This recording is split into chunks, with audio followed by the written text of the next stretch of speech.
Hey everyone, in this lecture we are going to discuss regarding a couple of topics, specifically three topics, which is packet buffer protection, zone protection features in your Palo Alto firewall, and along with that we'll talk about how do you group the different security profiles together, and how do you apply that a group based security profile in your security policies.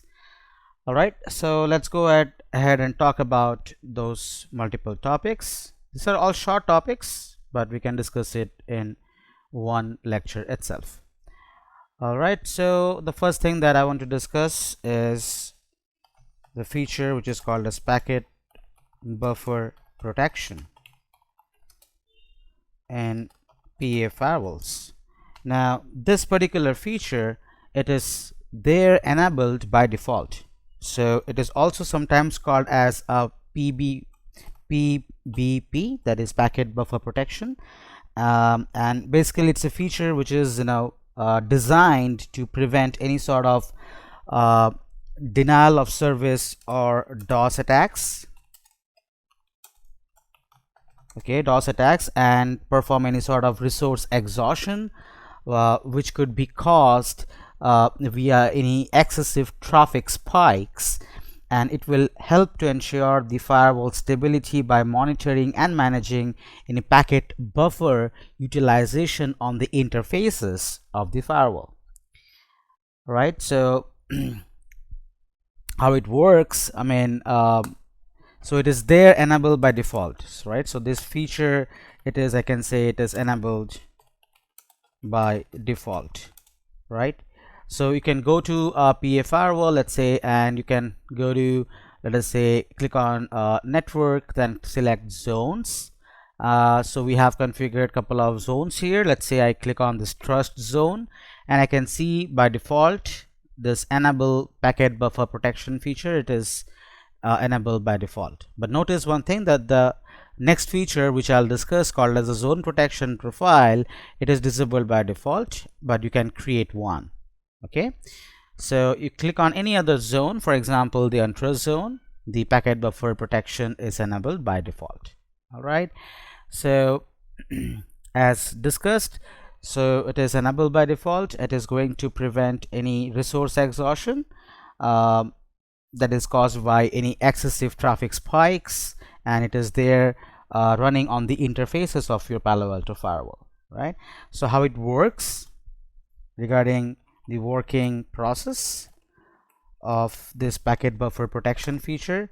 Step number one is, since it is there enabled by default, so this feature will keep on monitoring the buffer utilization or buffer usage on the interfaces. So this firewall, the Palo Alto firewall, continuously monitors the packet buffer usage and in the NPU, which is called as the network processing unit. Network processing unit, also called as the NPU. Right, there is a feature called as threshold based protection, which you get. So threshold based protection, which means that you can you have this feature called as alert threshold. You can configure that whenever you need it, and you have another feature called as activate threshold.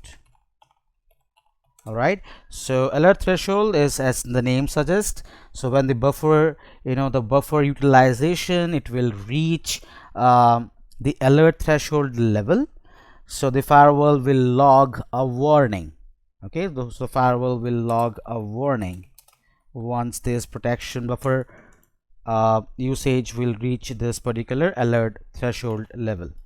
And activate threshold, as the name says, that when the buffer utilization reaches this level, the firewall will start dropping the packets from offending sources, right?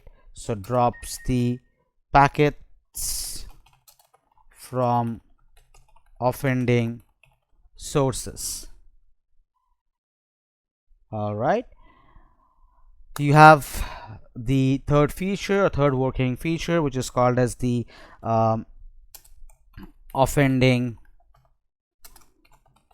identification. So the firewall identifies, the top source IPs which is responsible for this high buffer usage, and these IPs are categorized as offenders. Okay, so I can say it identifies the top source IPs, okay, IPs, and categorized source IPs as offenders, and causing higher buffer usage. Okay, and the fourth thing that you get is called as the traffic rate control. Traffic rate control. So what do you mean by that is, the offending IPs have their traffic dropped or limited until the buffer utilization on the interfaces it returns to the normal level. Okay, so I can write down this: offending IPs have their traffic dropped or limited until buffer utilization returns to normal. Okay, now regarding the configuration, so you can go to the device option, the device tab, and then click on the setup tab, and then there is an option called as the session settings. So click on the session settings over here, and you can locate this feature called as packet buffer protection features. So you can configure this. So you can see that the packet buffer protection under the session settings, this feature, it is enabled. So let me highlight that for you. So this one, right, this packet buffer protection feature, it is enabled by default. But if you want to change this particular values, like the alert threshold, the block count threshold, the latency activate threshold, and etc., so all these timers, if you want to change that to a different level, you can change this according to your requirement over here. Okay, the activate threshold, the alert threshold, by default it is configured as 50% for alert and 80% for activate. Okay, I'm not showing you something like that, but yeah, something with configuration, but hope you understand this, right? Yep. So these are also the hold time duration. All right, so you can set the hold time duration before an offender is removed from the block list. All right, and once you change these values, once you change this particular values, so you can go ahead and commit the changes to take effect. Right, so best practice would be, let me define some best practices over here. So let's say an attacker is trying to send a lot of traffic to this inside resources, and it is trying to exhaust the buffer spaces on these interfaces, because it is trying to send many traffic. So because of which, once this packet buffer protection or PBP feature, if it is enabled on the interface, so it has got this alert value and the threshold value which is set. Once those values gets triggered, then the offenders could be protected. The offender IPs could be logged, and their traffic could be protected from not exhausting our critical resources. Right, so let's talk about the best practices for. So best practices, what do you get in case of packet buffer protection? The first thing that I want to tell you is, let's set a reasonable alert threshold to detect early signs of buffer exhaustion. Okay, we can use this called as max offenders to avoid excessive blocking. We have to regularly monitor your system logs to fine-tune the settings, and also you can enable DOS protection profile, which we have discussed earlier, alongside PBP, packet buffer protection, for enhanced security. So these two works better together for enhanced security. All right, so yeah, so these are the different best practices what you can follow while working with packet buffer protection, right? So on the CLI as well, you can type a command to see so if there is any sort of logs which is getting generated in the Palo Alto firewall due to the packet buffer protection. If those levels gets activated, the alert level, the threshold level gets activated, you can actually go ahead and type this particular commands in the CLI. So it is very simple. Let me just show it to you what command you should normally type to see the logs or events, the alert threshold values of packet buffer protection. Command is show session packet buffer protection. Okay, so it will give you what is the congestion count currently, and system resource usage is currently low, and packet buffer protection is not activated. So it is enabled. I know this feature is enabled, but you understand that the threshold level of the activate level has not yet reached, right? So to show you the logs.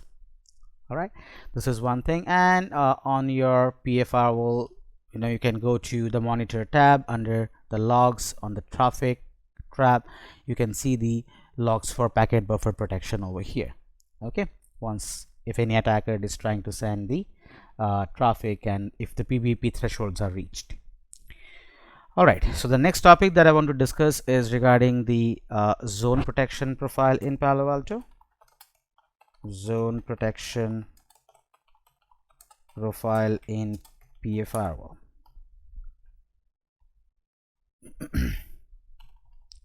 Now, as I've told you, the zone protection profile, it is not enabled by default, unlike a PBP. So zone protection profile, it is going to help to provide any sort of denial of service and any sort of reconnaissance attack protection, but it will be there at the zone level, and it is used to safeguard your network resources. And this zone protection profile will help prevent any sort of malicious or excessive traffic before it consumes the overall firewall resources. Okay, so there are multiple mechanisms, so you can see that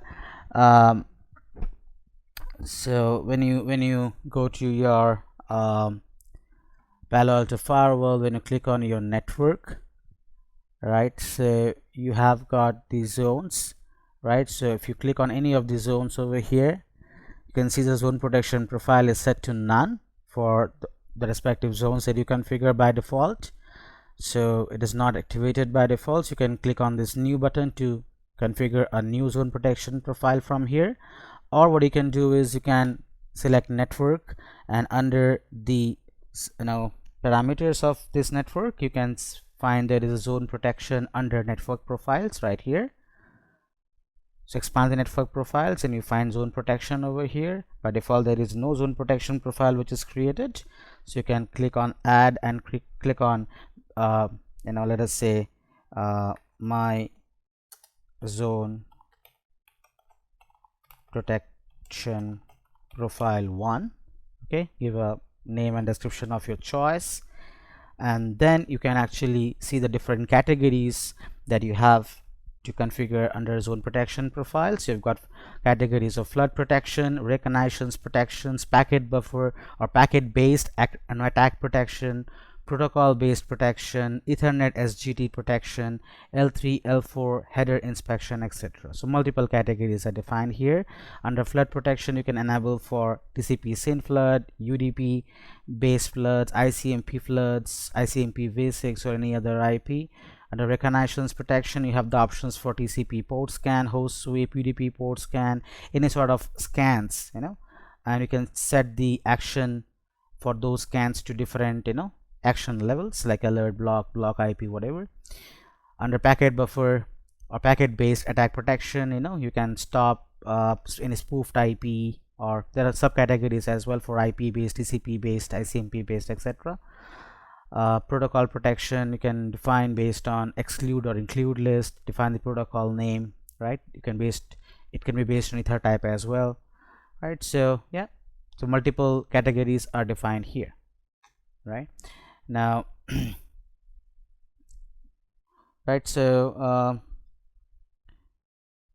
as I was telling you, so first is you can add let us say SYN, and you can define the action, let us say random early drop, and you can define this ICMP v6 etc. for reconnaissance protect, ensure that in a TCP port scan or UDP port scan are enabled, spoofed IPs, fragmented traffic, strict source routing, or might be any sort of malformed packets, right?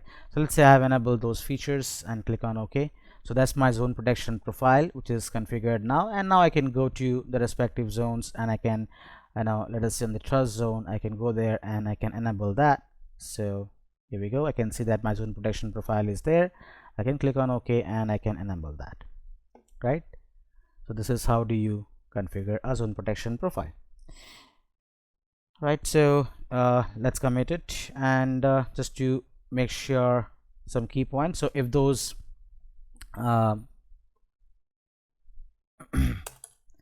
configuration are successful, then you can see that in the traffic threat logs as well. Okay, if any threshold is getting triggered because of the zone protection profile which has been configured, right? So as I've told you, so what are the key mechanisms or key protection mechanisms that you have in zone protection? You have got flood protection. So flood protection is based on it will prevent any sort of high rate attacks like TCP SYN floods or UDP based floods or ICMP floods, right? You have got protection against reconnaissance protections.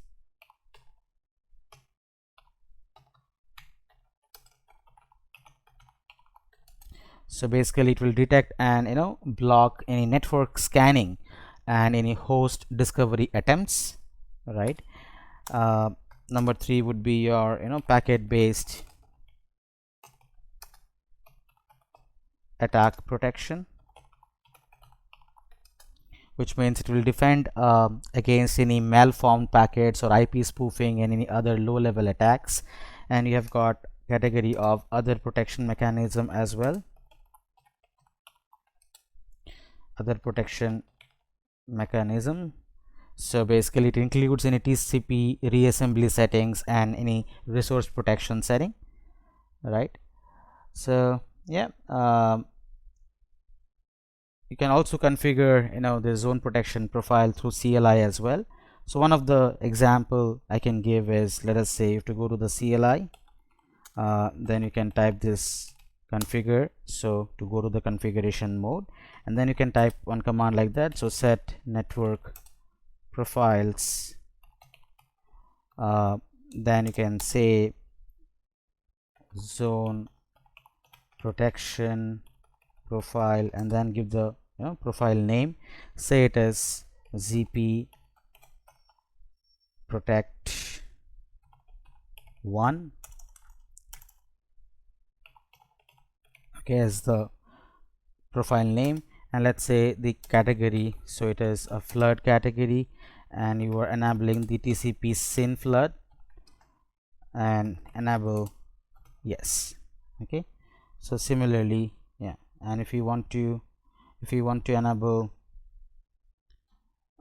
for random early detection, and so same command, you can just say TCP SYN, and you can just say RED yes. All right, so similarly you can have the commands for UDP as well. Okay, so you can give a question marks after this TCP SYN, or after flood you can give a question mark and see the different options that is available to you, right? So what are the best practices that you have? So ensure that when you configure zone protection profile, make sure you enable, let me give you the points here. So best practices for zone protection profiles. So first thing is enable zone protection on internet facing zones, basically the untrust zones, okay, to protect against any external threats.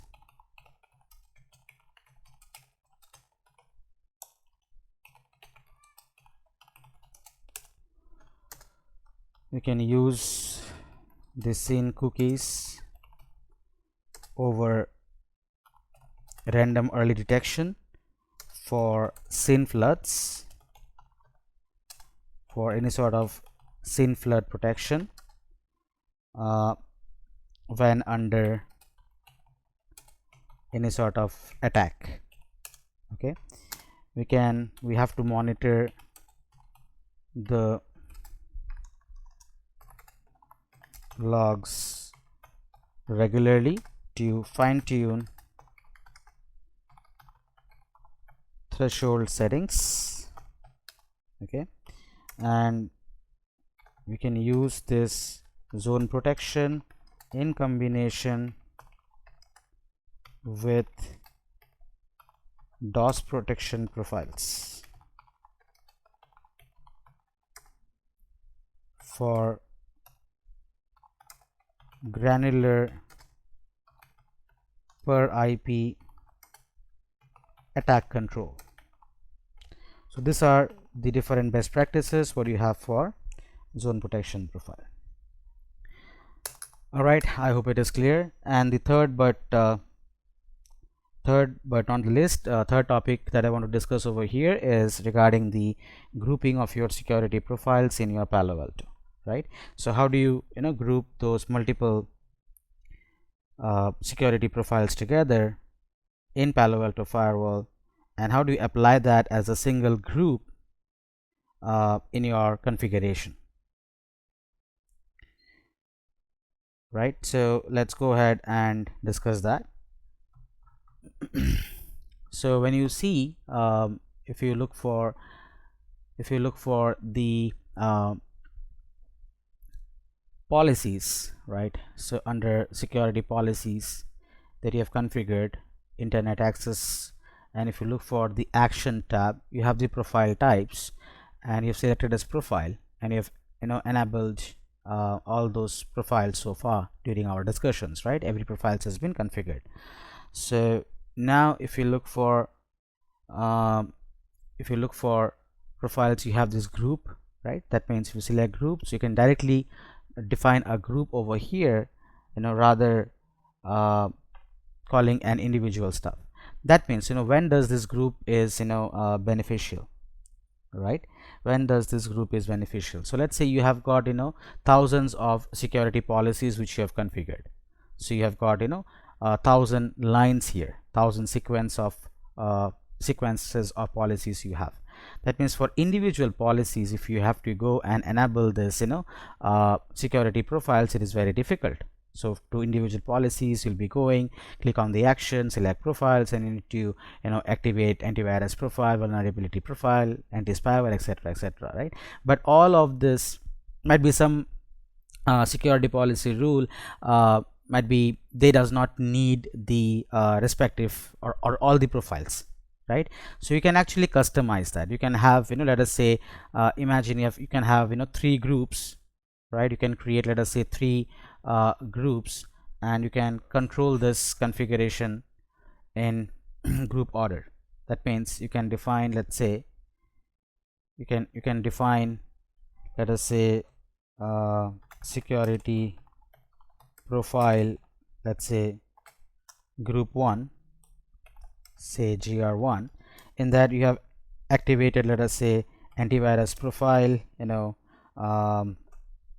let us say, malware protection profile, right? Or let's say antivirus profile. You want to enable zone protection profile here, you want to enable DOS protection profile here, right? And you want to enable, packet buffer protection, PBP, over here. Okay. But in case of other group, let us say you want to enable all the profile, right? So in security profile group number 2, you want to enable, all the security profile. So what you want is, let us say you have got some 10 security rules, 10 security rules or 10 security policies which you have configured. That means you have got 10 lines like that. Okay.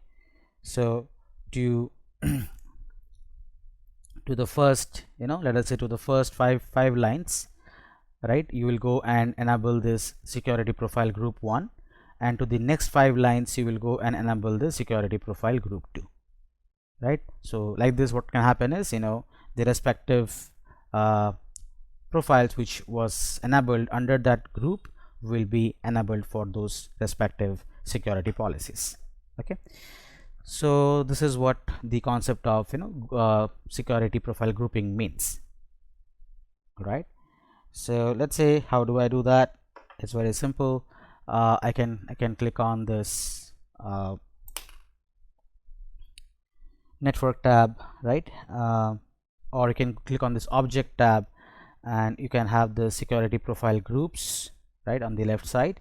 So click on security profile group, you can add a security profile group here. You can say security profile, let us say group 1, and based on a requirement, let's say you can either select your AB profile which you have configured, or might be the default one.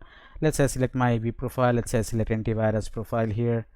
Let us say I'm selecting my URL filtering profile. Let us say I'm selecting data filtering profile and file blocking profile. Okay, say I'm selecting my file blocking profile. So that's part of your security profile group 1. Likewise, I can create another one which is, say, security profile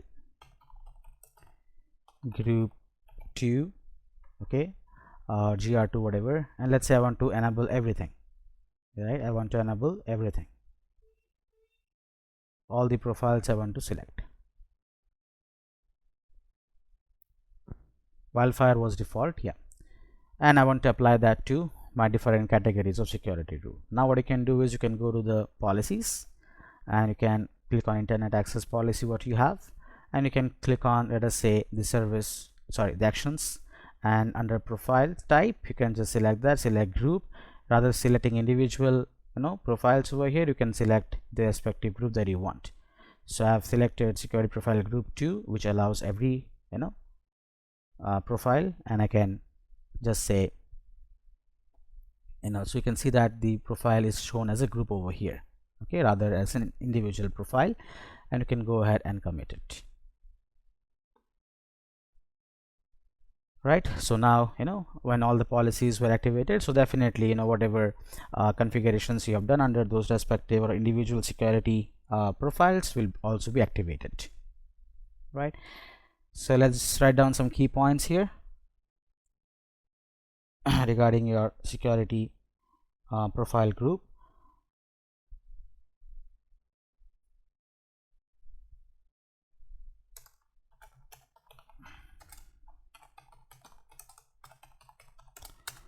Okay, so it's simple thing. So it's instead of applying individual, so instead of applying individual security profiles, security profile groups simplify management by grouping multiple profiles all together, right?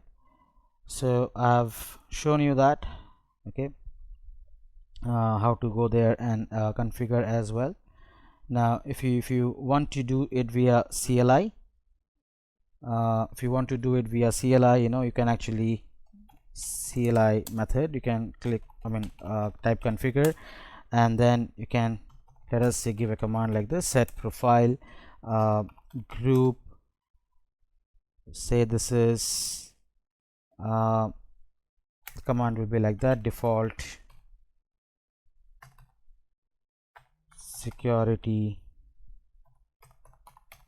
group, okay, and let's say it is for antivirus profile, and then you can define the profile name, okay. Here it will be the profile name, okay, profile name, okay. Likewise, you can enable for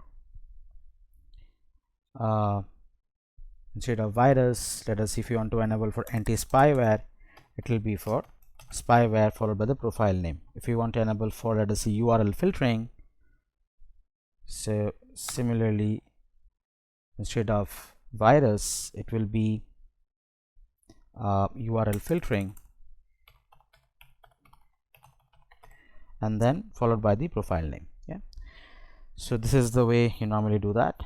And what are the benefits that you get when you use the security profile group? First benefit will be to simplify the policy management. Okay, first benefit is simplify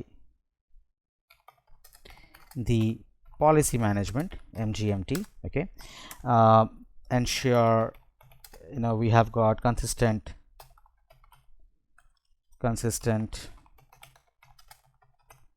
security enforcement. Okay, it will definitely save time to manually go ahead and apply individual profiles to every security rule. Yeah, that is the important thing. And third, last thing is basically the easier updates. That means you can modify a single profile group instead of updating multiple policies, right? So what are the different best practices that you can follow when you work with the security profile group? The first is ensure that we can use separate profile groups for different types of traffic, right? So for example, for internal users, for guest users, for server based traffic, we can have a separate security profile groups created, and call the respective security profiles inside those groups. Then I can say regularly update security profile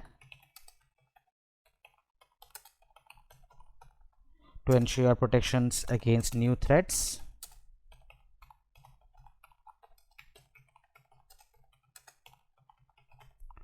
Okay, third thing will be monitor definitely your security logs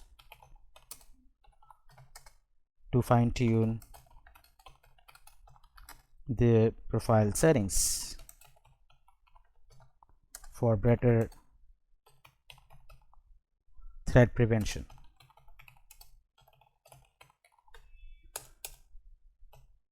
All right, so I hope it is clear.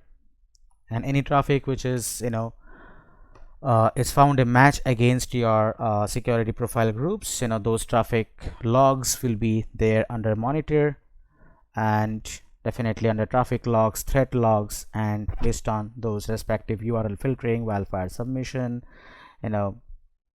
system based logs, user ID based logs, all will be generated over here. Okay, so I hope it is clear. I will see you in the next lecture. Thank you for watching. Kindly practice. If there is any queries, we are here to support you. Thank you.